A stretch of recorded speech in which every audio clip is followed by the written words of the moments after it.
Programme میں آپ کو خوش آمدید کہتے ہیں. میں اسد اللہ خان ہوں اور میرے ساتھ عارف نظامی صاحب موجود ہیں. اور پروگرام میں آج سب سے پہلے ہمیں جوائن کر رہے ہیں ڈاکٹر اشفاق حسن صاحب, ماہر معاشیات ہیں اور ممبر ہیں اکنامک ایڈوائزری کونسل کے. ڈاکٹر صاحب پروگرام میں آپ کو خوش آمدید کہتے ہیں.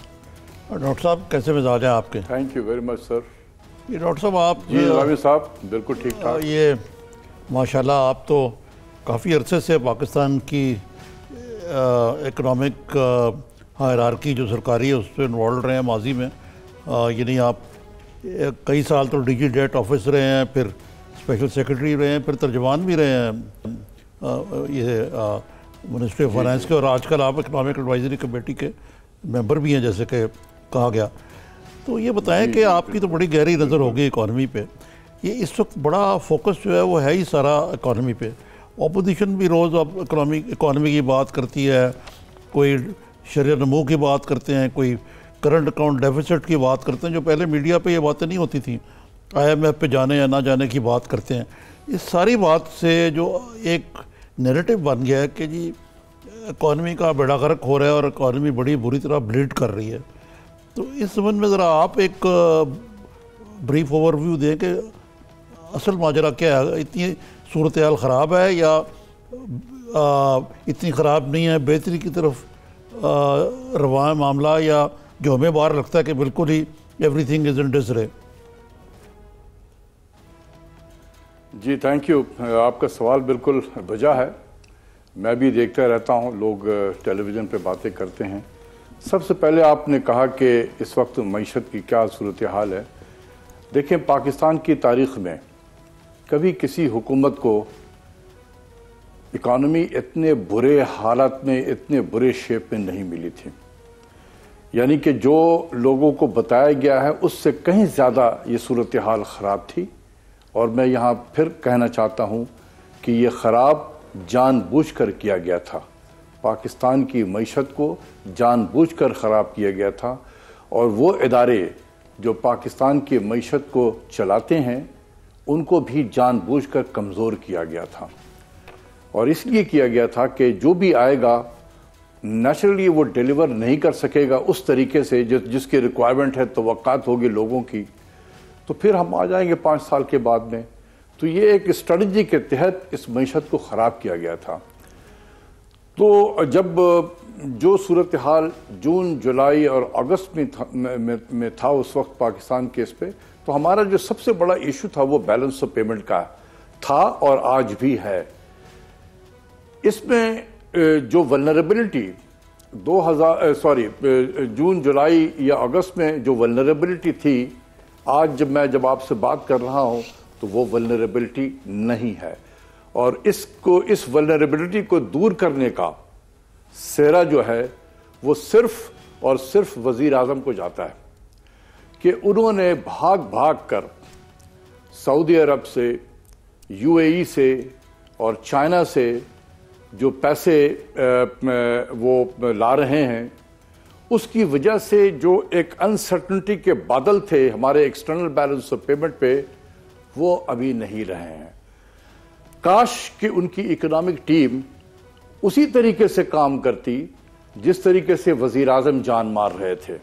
لیکن افسوس سے کہنا پڑتا ہے کہ انہوں نے اس طریقے سے کام نہیں کیا جس طریقے سے پاکستان کی عوام کی ایکسپیکٹیشن تھی کہ وہ یہ کام کریں گے. تو لہذا جب ہم باتیں کر رہے ہیں تو جو ہمارا میجر جو انسرٹنٹی تھا وہ نہیں ہے جو اس وقت جون, جولائی یا اگست کے مہینے میں تھا جب یہ حکومت آئی تھی. اس وقت باقی بہت حالات خراب تھے. اور انفارچونیٹلی جو حکومت کے جو لوگ ہیں, وزیر اعظم کے جو ٹیم ہیں اکنامک ٹیم, انہوں نے صرف ون ٹریک مائنڈ پہ چلتے رہے کہ بس پاکستان کو ہم نے آئی ایم ایف کے پاس لے کر جانا ہے. اور یہ بالکل اس طریقے سے بیہیو کرنے لگے کہ جیسے کوئی بچہ ہو اور ماں اس کو کھلونے کی دکان پہ لے جائے تو دکان میں داخل ہوتے ہوئے اس کی آنکھیں چکا چوند ہو جاتی ہیں اور ایک کھلونے پہ وہ لپکتا ہے اور اس کو ہاتھ میں لے کے کھڑا ہو جاتا ہے. ماں اسے 10 کھلونے اور دکھا رہی ہوتی ہے لیکن اس نے جو پکڑ لیا کھلونا وہ اس کو چھوڑنا نہیں چاہتا ہے. بالکل اسی طریقے سے ہماری جو اکنامک ٹیم ہے ان کی کیفیت وہی تھی کہ آتے ہی انہوں نے IMF کا کھلونا پکڑا اور اس کو لاکھ آپ راستہ بتا رہے ہیں کہ بھئی اس کے علاوہ بھی راستے ہیں. which Pakistan should learn to live without IMF. آپ کچھ تو تھوڑی محنت تو کریں, باقی دوست احباب بھی آپ کو محنت کریں گے. ڈاکٹر صاحب یہ میرا غالباً یہ انہوں نے وہ راستہ ابھی تک کیا صورتحال ہے. میں ایک اور چیز جو ابھی ڈاکٹر صاحب آپ کہہ رہے تھے نا کہ معیشت کو جان بوجھ کر خراب کیا گیا ہے, میں آپ سے جاننا یہ چاہ رہا تھا کہ ایسے کون سے اقدامات ہیں جن کو دیکھ کر آپ کو لگتا ہے کہ ان اقدامات کی وجہ سے جان بوجھ کر خراب کیا گیا ہے, وہ سٹیپس کون سے لیے گئے جان بوجھ کر خراب کرنے کے لیے؟ سر کمال ہے کہ آپ کو ابھی تک پتہ نہیں چل رہا کہ یہ کوئی سینسیبل آدمی اس قسم کے اقدامات کر رہا تھا. جب آپ یہ مفتاح اسماعیل صاحب نے جو بجٹ دیا تھا, کیا ان کو زیب دیتا تھا یہ بجٹ دینے کا؟ انہیں معلوم تھا کہ ہم ایسا بجٹ دے کر جائیں گے کہ یہ حکومت اٹھ نہیں سکے گی.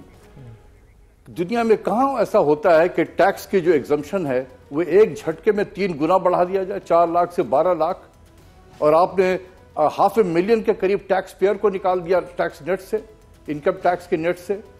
یہاں ہم روتے رہتے ہیں کہ ہم اپنے ٹیکس کو براڈن کریں, اتنی ملین کی آبادی ہے اور اس میں لوگ ٹیکس نہیں دیتے ہیں, اتنے لوگ ٹیکس دیتے ہیں صرف, باقی نہیں دیتے ہیں. جو دے رہے تھے اس میں سے بھی ہم نے 500,000 نکال دیا. یہ کوئی سینسیبل فائنانس منسٹر کر سکتا تھا؟ سارا وقت 5 سال آپ نے گزار لیا اور اس وقت فائلر اور نان فائلر کا آپ کو سمجھ میں نہیں آیا, لیکن جب جاتے جاتے آپ نے فائلر اور نان فائلر کی وہ چلے گئے کر کے اور اس حکومت کو پریشر میں ڈال کے گئے. یہ پریشر سے انہوں نے اپنے بجٹ میں تو اناؤنس کر دیا کہ جی ہم ختم کرتے ہیں, لیکن اتنا پریشر بلڈ کر دیا گیا کہ یہ واپس چلے گئے. اس کی وجہ سے آج کیا ہو رہا ہے؟ آج آپ کے کار کی انڈسٹری جو ہے وہ بیٹھ رہی ہے کیونکہ گاڑی نہیں خرید سکتے اگر آپ. جی میرا یہ عرض کرنے کا مقصد تھا, یہ تو آپ نے باتیں ساری ٹھیک کی کہ پچھلی حکومت بہت بری تھی, بیڑا غرق کر گئی وغیرہ وغیرہ. اب 5 مہینے سے تو آپ ہیں, ایک اکنامک ایڈوائزری کمیٹی, ایک آپ نے کہا جو کور اکنامک ٹیم ہے وہ انکمپٹنٹ ہے, کم از کم میں آپ کی انفرنس سے یہی سمجھوں. تیسرے ایک سپرا ایڈوائزری کمیٹی بھی ہے انویزیبل, جو who have the heirs to the prime minister, وہ اپنی ایڈوائز دے رہی ہے اور وہ کہہ رہی ہے جلدی جائیں IMF میں. لیکن جو عام آدمی ہیں وہ تو اس کو تو لگ رہا ہے کہ کوئی پرسیپشن جو مارکیٹس میں خراب ہے, اس کا موجودہ حکومت کو نقصان ہو رہا ہے. اسٹاک ایکسچینج کو چھوڑ دیں, اتنے روپیہ گرا ہے اس بھونڈے طریقے سے, اس کے باوجود آپ کی ایکسپورٹس نہیں بڑھی, ریمیٹنسز ڈاؤن ہیں. تو اس میں جو مارکیٹ پرسیپشن ہے ایک تو وہ بڑی خراب ہے. دوسرے ابھی تک یہ کنفیوژن کیوں ہے کہ IMF میں جانا ہے یا نہیں جانا؟ میری اطلاع کے مطابق عمران خان صاحب نے کل بھی میٹنگ کی ہے ایک, جس میں انہوں نے یہ سوال پوچھا ہے ایک IMF کے مسعود خان صاحب ہیں, آپ مسعود حسن ہیں, آپ جانتے ہوں گے, مسعود حسن یا خان ان کا نام ہے. میں جانتا ہوں مسعود صاحب کو. ان کو بلایا گیا اور پوچھا گیا کہ جی بتائیں IMF میں جائیں یا نہ جائیں. تو کوئی فیصلہ تو کرے نا آپ نے یوں جانا ہے یا یوں جانا ہے. قوم کو کس مصیبت میں ڈالا ہوا, اور کب تک آپ سابقہ حکومت کو بلیم کرتے رہیں گے؟ یہ تو ایسے ہی ہے کہ دودھ کی رکھوالی کے لیے بلے کو آپ بٹھا دیں. جو IMF کے لوگ ہیں انہی سے پوچھ رہے ہیں کہ بھئی جانا چاہیے آپ کے پاس کہ نہیں جانا چاہیے, وہ کیا کہیں گے کہ نہ جائیں سر آپ. تو یہ میرا کہنے کا مطلب یہ ہے کہ آپ بالکل جائیں, اس کی کانسیکوینسز کو بھی سمجھ لیں نا. 2008 میں پیپلز پارٹی کی حکومت آئی, وہ چلی گئی IMF میں, اور 2013 میں الیکشن ہار کے چلی گئی. 2013 میں PMLN کی حکومت آئی اور 18 میں الیکشن ہار کے چلی گئی. 2018 میں اگر PTI جائے گی IMF میں تو آپ کے رزلٹ مختلف سمجھتے ہیں؟ نہیں تو PMLN جو ہے وہ اس لیے آ رہی کہ وہ IMF کا پروگرام مکمل کر کے گئی تھی ڈاکٹر صاحب. وہ تو یعنی پہلی دفعہ پاکستان کی تاریخ میں ہوا کہ وہ مکمل ہوا. ہم لکھ کے تھک چکے ہیں, وہ IMF کا پروگرام نہیں تھا, وہ صرف پیسے دیے گئے تھے ان کو. کون سا ایسا پروگرام ہے دنیا میں؟ ہم نے بھی بہت IMF کو ڈیل کیا 11 سال. ایک اگر ہم ویور کے لیے ہمیں ایسے الفاظ کہے جاتے تھے, یہاں تو 16 ریویو ہوا, 15 ویور دیے گئے ان کو. آج تک IMF کی ہسٹری میں کبھی کسی ملک کو اتنے ویور نہیں دیے گئے پروگرام میں. تو یہ پروگرام نہیں تھا, یہ ایک پیسہ تھا جو دیا گیا تھا تاکہ آپ اپنا کاروبار چلاتے رہیں، اور اتنے قرض چڑھائے ہیں، آپ حیران ہوں گے کہ پچھلے 10 سالوں میں، یہ ہم دونوں جب IMF کے پروگرام میں تھے، ہم نے $55 بلین کا قرض چڑھایا ہے. یعنی اس پاکستان میں 7 ڈیکیڈز میں اس وقت جو ہے ہمارا قرضہ کچھ $95 بلین $95 بلین کا قرضہ ہے ہمارا. 7 ڈیکیڈز میں، 70 سال میں، صرف 10 سال میں ہم نے آدھے سے زیادہ قرضہ چڑھایا اس میں.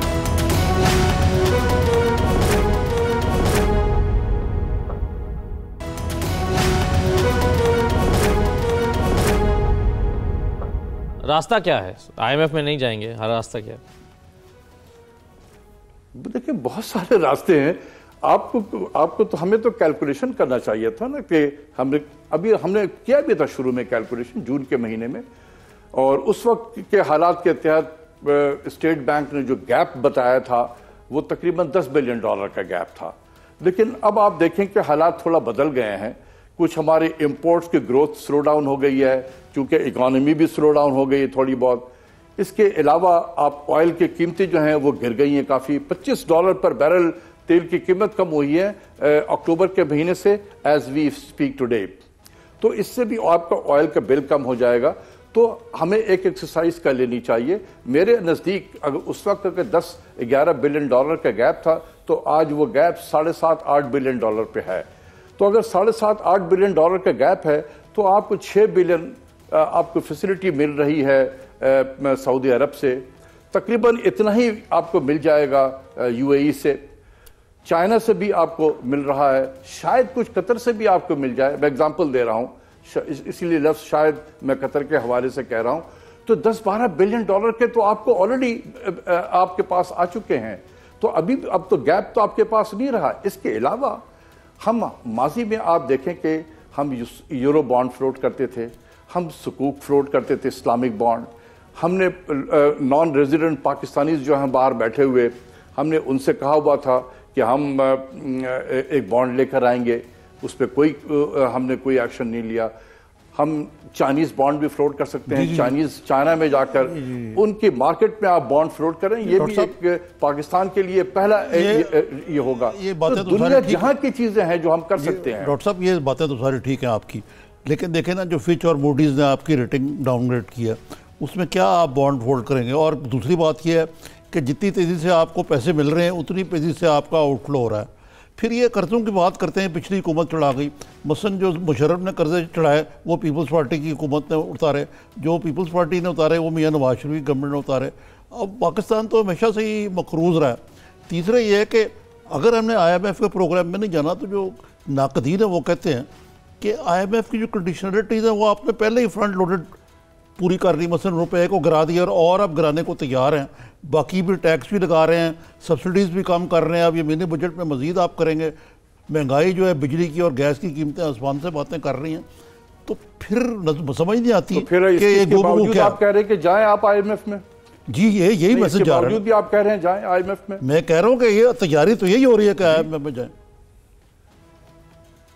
جی دیکھیں تو دیکھیں بات یہ ہے کہ فیصلہ تو حکومت وقت نے کرنا ہے کہ جانا چاہیے یا نہیں جانا چاہیے. میں اپنے تجربے سے اور اس وقت کی جو جیو اسٹریٹجک حالات ہیں ان کو سامنے رکھتے ہوئے میرا یہی مشورہ ہے کہ آپ نہ جائیں، آپ خود کام کریں. آپ نے ایک لفظ کہا تھا کہ یہ جو باہر سے پیسہ آ رہا ہے وہ لیکیج ہو جا رہا ہے، یعنی کہ آپ کا اشارہ تھا امپورٹ کی طرف میں. میں ڈے ون سے یہ بات کہہ رہا ہوں کہ جی بہت سارے جو ہمارے لگژری آئٹمز ہیں اگر اس کو ایک سال کے لیے آپ امپورٹ نہ کریں تو یو کین سیو ڈالر. آپ کہیں گے وہ کیا چیز ہے؟ جس ملک کا وزیر اعظم دنیا جہاں میں جا کے ڈالر لا کے اس ملک کے خزانے کو بھرنے کی کوشش کر رہا ہے، اور وہ ملک $3 بلین سے زیادہ کا گاڑی امپورٹ کرتا ہے. ایک سال اگر ہم نے گاڑی امپورٹ نہیں کی تو کیا پاکستان میں قیامت ٹوٹ پڑے گی؟ $1 بلین کا ہم سیل فون امپورٹ کرتے ہیں، ایک سال اگر ہم امپورٹ نہ کریں تو کیا اس ملک میں تباہی پھیل جائے گی؟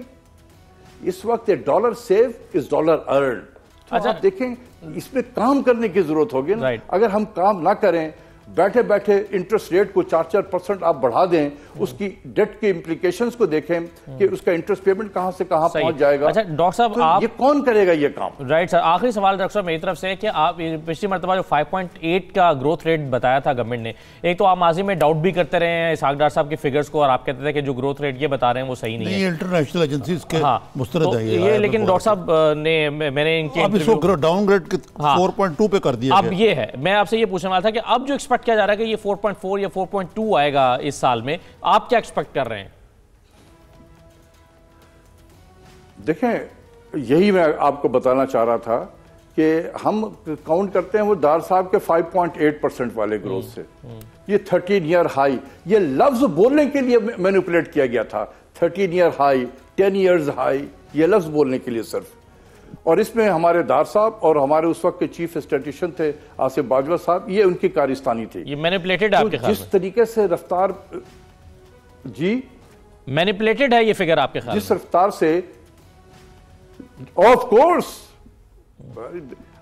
دیکھیں ہم نے ساری زندگی گزاری ہے اس اسٹیٹسٹکس میں, ہمیں پتہ ہے کہ کیا ہوتا ہے اور کہاں سے کیا ہوا ہے, ہمیں معلوم ہے اندر کی کہانی بھی.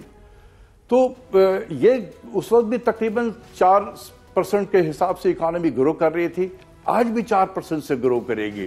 لیکن چونکہ ہم وہ دیکھتے ہیں کہ 5.8 سے میجر کیا جا رہا ہے, اسی لوگ کہیں گے وہ اکانومی سلو ڈاؤن ہو گئی ہے. وہ تو لیکن آئی ایف ایف نے بھی اس کو مہر تصدیق لگا دی نا اس پہ. ڈاکٹر صاحب پرابلم یہ ہے کہ آئی ایف ایف نے بھی مہر تصدیق لگا دی اس پہ, انٹرنیشنل ریٹنگ ایجنسی نے بھی لگا دی, تو فچ نے بھی لگا دی, فچ نے بھی لگا دی, موڈیز نے بھی لگا دی. گورنمنٹ کی طرف سے گورنمنٹ جو بھی اسٹیٹسٹکس ریلیز کے ڈار صاحب کہتے ہیں کہ پاکستان کی معیشت 8.5% سے گرو کرتی ہے. اگر وہ اناؤنس کر دیتے, یہ تمام انٹرنیشنل فائنینشیل انسٹیٹیوشن دنیا اسی کے نمبر کو لیتی ہے, کیونکہ ان کے پاس اور کوئی ذرائع نہیں ہوتے ہیں. جو گورنمنٹ اناؤنس کرتی ہے وہ اسی کو لیتے ہیں. تو یہ, لیکن ان کو بھی پتا ہے, ہم سب کو پتا ہے, اگر ہمیں پتا ہے تو ان کو بھی پتا ہے, لیکن وہ they take what is the government's number. Thank you sir. Government has released the number. بہت بہت شکریہ آپ کا. بہت شکریہ ڈاکٹر اشفاق حسن صاحب ہمارے پروگرام میں شرکت کرنے کے لیے, اور آپ نے بتا دیا. ایک مختصر سا بریک لے لیتے ہیں, بریک کے بعد ناظرین واپس آتے ہیں تو دیکھتے ہیں کہ فواد چودھری صاحب کیا کہہ رہے ہیں. ہم تو دیکھ رہے تھے کہ اپوزیشن نیب پر تنقید کر رہی ہے, اب تو حکومت خود نیب پر تنقید کرنے لگی ہے, تو یہ کیا معاملہ ہے. اس کے ساتھ ساتھ کچھ اور چیزیں ہیں وہ آپ کے سامنے رکھتے ہیں, ہمارے ساتھ رہیے.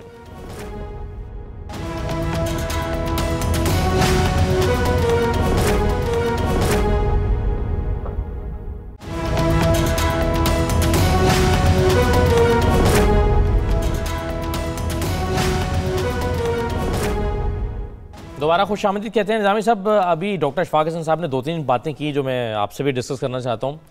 ایک تو انہوں نے سیاسی انداز میں دیکھا ہے آئی ایم ایف پروگرام کو. انہوں نے کہا کہ جو حکومت آئی ایم ایف میں جاتی ہے وہ الیکشن ہار جاتی ہے. اب آئی ایم ایف میں جانے سے کے جو محرکات ہوتے ہیں, اگر وہ مہنگائی کی صورت میں ہوتا ہے, عوام پر بوجھ پڑ جاتا ہے, ٹیکسز میں اضافہ ہوتا ہے, تو اس بنیاد پر تو ہمارے الیکشن نہیں ہوئے پچھلے. بالکل بالکل نہیں. یہ ڈاکٹر ندیم اللہ کا ہمارے ساتھ ان سے پوچھتے. جی ڈاکٹر صاحب السلام علیکم. جی وعلیکم السلام نظامی صاحب, کیسے مزاج ہیں؟ جی بالکل. ابھی ہمارے ساتھ ڈاکٹر اشفاق حسن خان تھے, اور وہ اکنامک ایڈوائزری کمیٹی کے وہ ممبر بھی ہیں. وہ بڑی ہی انہوں نے سخت مخالفت کی کہ جی آئی ایم ایف کے پروگرام میں بالکل نہیں جانا چاہیے, ہمیں 8-10 بلین تو ویسے ہی مل چکے ہوئے ہیں, اور آئی ایم ایف میں پروگرام جانا پاکستان کے لیے زہر قاتل ہوگا. اور نمبر 1 اور نمبر 2 یہ ہے کہ عمران خان الیکشن ہار جائیں گے, کہ میاں پیپلز پارٹی گئی آئی ایم ایف کے پروگرام میں, الیکشن ہار گئی. میاں نواز شریف گئے, وہ الیکشن ہار گئے آئی ایم ایف کے پروگرام میں. اب یہ جائیں گے تو رزلٹ مختلف نہیں ہوگا, یہ بھی الیکشن ہار جائیں گے. تو ڈاکٹر صاحب یہ بتائیے کہ آپ بھی آئی ایم ایف کے, پھر انہوں نے کہا کہ جی ہمارے دوست جو ہیں, میرے بھی اور آپ کے بھی, جو کل ملے ہیں عمران خان صاحب کو, مسعود صاحب, انہوں نے کہا یہ تو آپ بلے سے پوچھ رہے ہیں کہ دودھ پئیں یا نہ پئیں, یہ کس سے پوچھ رہے ہیں کہ آئی ایم ایف پروگرام میں جائیں یا نہ جائیں. تو میں آپ کا ڈاکٹر صاحب رائے لینا چاہتا تھا. آپ پاکستان میں بھی آپ کے بڑے روٹس ہیں, اور آپ نے آئی ایم ایف کو بھی اچھی طرح جانتے ہیں, وہاں آپ نے کام کیا, تو ذرا تھوڑی سی روشنی ڈال دیں اس پہ. دیکھیے جی, اگر نہیں جانا آئی ایم ایف میں تو وجہ ہے, نہ جائیں, بالکل ڈیسیجن لے لیں. اب اس انسرٹنٹی کو ختم کر دیں, بس ڈیسیجن لے لیں جانا ہے کہ نہیں جانا. نمبر 2 پوائنٹ یہ جی کہ نہ جائیں آئی ایم ایف کے پاس, پر